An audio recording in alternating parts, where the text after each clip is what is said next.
shit, I let me in the door. Then I gave your boy a chance, now the youngin' finna blow. It's a shame finna put the game in the figure four. Youngin' first, I'm out that bottom. Yo, welcome back to my channel. Before we get into it, make sure you like, subscribe, comment. You ain't got like, you ain't got a comment, but I do appreciate it. If you just sub and if you need that. In this video, I'm going to be talking about Attack on Titan, but in particular, I'm going to be explaining if the new key visual for Attack on Titan final season confirms AoE. So as we all know, Attack on Titan final season had a special event, I believe 3 to 4 days ago, and I'm not going to lie, I was definitely looking forward to seeing a trailer or some kind of a teaser, because it is getting really close for us to finally get to see what Attack on Titan final season part 3 is going to look like. And as we all know, the trailer should be a cut up, which is going to be chapters 131 and 132, but most likely just chapter 131 depending on the pacing. If you did not know, Mappa only has 9 chapters left to animate, and because of the fact that it takes 2.5 chapters just to make one full-blown episode, it definitely looks like Mappa's gonna have to play around when it comes to the pacing, because Attack on Titan final season part 3 is on track to be the most shortest season for Attack on Titan ever, which is why we wanted them to just do a movie. But let's be honest, if we end up not getting an AoE but instead getting the original ending, is the original ending even worth a fucking movie? But anyway, we ended up not getting a trailer at all, but instead got a concert that I didn't really give a fuck about and a brand new key visual. And to be honest, because of how good this new key visual look, I wouldn't be surprised if this actually ends up being the thumbnail or the cover art for Attack on Titan final season part 3 itself. But I guess that really depends on what the next 2 to 3 key visuals are going to look like. Now, motherfuckers ain't going crazy because of how good this new key visual look, but instead motherfuckers are going crazy because of the fact that this new key visual actually confirms AoE, and the reason is because Berserk Eren is in it. You got the flames, the blue eyes, and to be honest, I've always been suspicious of how they consistently change Eren's eye color.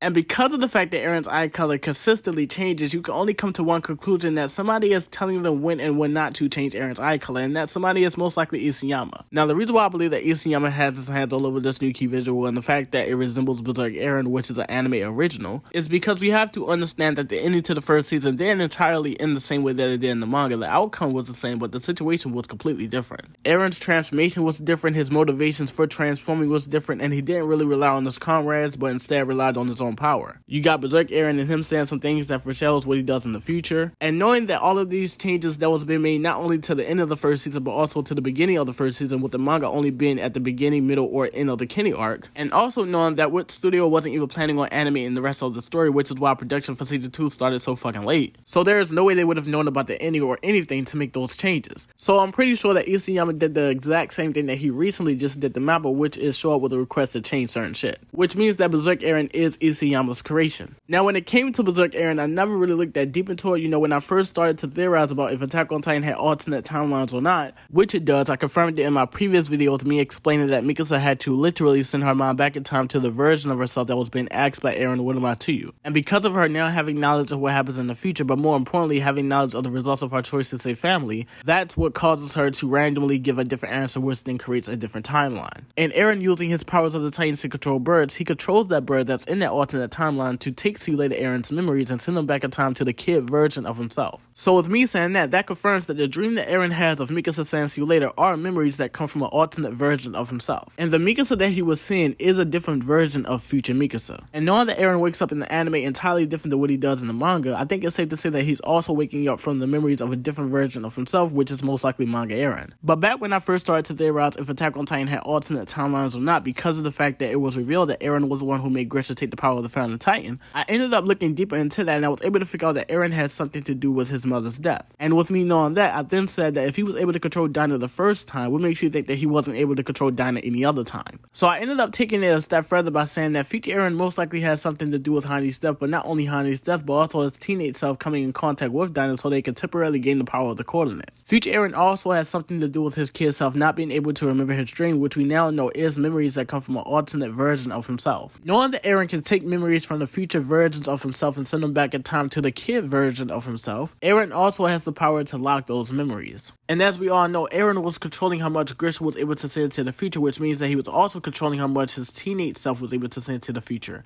And knowing that, I wouldn't be surprised if he was controlling how much of the future that every past Attack Titan shifter was able to see. But it's many, many more things that happens in the story of Attack on Titan because of future Eren. And with me knowing the rules towards time loop and alternate timelines, which is that the only way how things can be changed is if the person who knows about alternate events does something differently to make the story go into a different direction. And that person is future Eren, but we now know that it also could be Mikasa because of her sending her mind back in time, which then allows her to be able to know about the future, which allows her to be able to make make different choices to make the story go into a different direction. So when it came to Berserk Eren, I've always just chucked it up as another one of future Eren's influences. But we can also look at this from a different perspective, because somebody recently told me in my Discord that Eren's Berserk Titan form is basically Eren's rage and him wanting to keep fighting for freedom. But I don't think that it's just that fucking simple. I believe that Eren's will to fight for freedom is what created Berserk Eren, and to be honest, I believe that Eren's will to fight for freedom should be a lot much stronger than what it was in the manga. Now, what I'm about to say is not going to only explain why Eren's will to fight for freedom in the anime should be stronger than what it was in the manga, but it's also going to explain why Eren seems more confident in himself, and why Berserk Eren says what he says, which foreshadows what he does in the future. As we all know, Isayama ripped off More of Love. The ending to Attack on Titan in the manga is a mix of the ending to More of Love Unlimited and Alternative. Now, at the very end of Alternative, the main character Takiro ends up jumping back to his original timeline, which causes him to lose his memories of alternate timelines.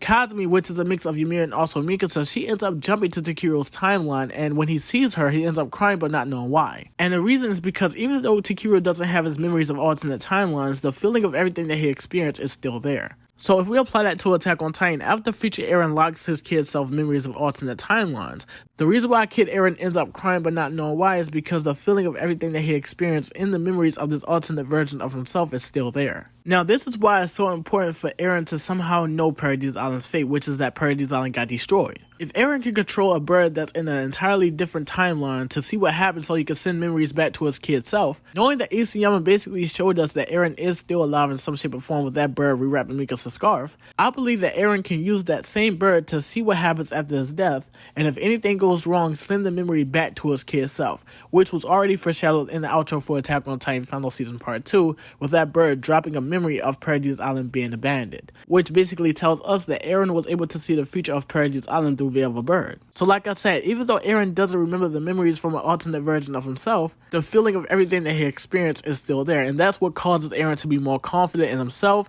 That is what causes Eren's will to fight for freedom to be way much stronger than what it was in the manga, and that is what causes Eren's will to fight for freedom to create Berserk Eren and him saying some things that foreshadows what he does in the future. And it's all because of the feeling of him not being able to achieve anything because of him relying on his friends instead of himself, which then led to Paradise Island being destroyed. So the reason why the situation at the end of Attack on Titan Season 1 was entirely different than what it was in the manga is because of Eren's will to fight for freedom taking over him and also being stronger due to the feeling of everything that he experienced in these previous timelines still being there. So Eren's will is what changed that situation and created Berserk Eren, even though he doesn't have access to memories of these alternate timelines. But what makes us seeing Berserk Eren in this new key visual so important is because at this point in time in the story, Eren has been exposed to alternate timelines. And that is why his reaction towards the Titan Path and the scenery was different than what it was in the manga, because Eren now remembers his dream, which was manga Eren's memories. So with us seeing Berserk Eren in this new key visual, it definitely puts us in the right direction for AoE. But this is the end of the video. You ain't got like, you ain't got a comment, but I do appreciate it if you did sub and if you're new. And I'm out. So what if the niggas make more? I knew my time would come and had to wait for it. So every night a nigga pray for it.